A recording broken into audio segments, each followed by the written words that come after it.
Hi everyone, it's Mr. O, and I'm going to be reading The Kiss That Missed by David Melling. Okay.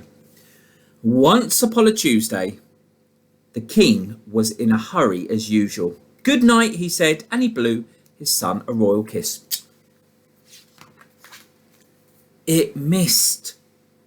The young prince watched it rattle around the room, then bounce out of the window and into the night.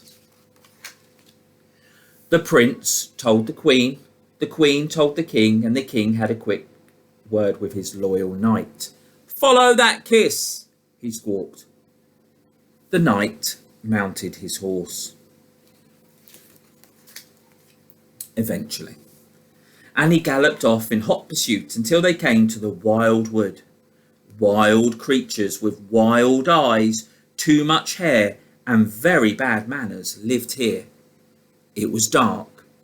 It was smelly. It was snowing. They were not alone. I wonder if you can see any of the creatures. I can see a little bear up here. This looks a little bit like an owl. Wonder if you can see. Oh, look, these could be some wolves down here, maybe. Lots of them. There were bears with long claws and growly roars, swooping owls of all shapes and sizes, and a pack of hungry wolves with dribbly mouths. Eek! Squeaked the knight, and then suddenly, with a sparkle, the royal kiss came floating by, and in turn said good night to everyone. Mwah, mwah, mwah, mwah, mwah, mwah, mwah, mwah. The bears stopped being growly, the owls stopped being swoopy, wolves stopped being dribbly, and before they could say big hairy toes, they all settled down for a good night's sleep. So the knight and his faithful horse sat down on a wrinkly old tree trunk to rest. The wrinkly old tree trunk twitched and slowly rose into the air,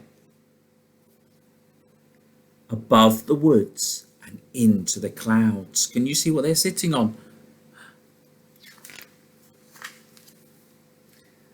At last they found themselves staring into a pair of giant nostrils.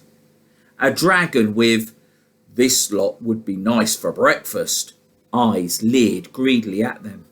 Suddenly, is he going to eat them? With a sparkle, the royal kiss came floating by and flew right up the dragon's nose. He sat up, sniffed, blinked. Slowly he opened his mouth and took a deep breath and sneezed. Achoo! Hang on, he said as they tumbled through the trees. Come back, he puffed as he lumbered after them. I want to pick you up and kiss you good night. Slowly they all made their way back to the castle. That night the prince was happy, the queen was happy, and the king promised to stop always being in a hurry. Look, can you see he's found the royal kiss? He made sure everyone was comfortable, and he slowly read them a bedtime story from beginning to end. Well, almost. Can you see he's fallen asleep?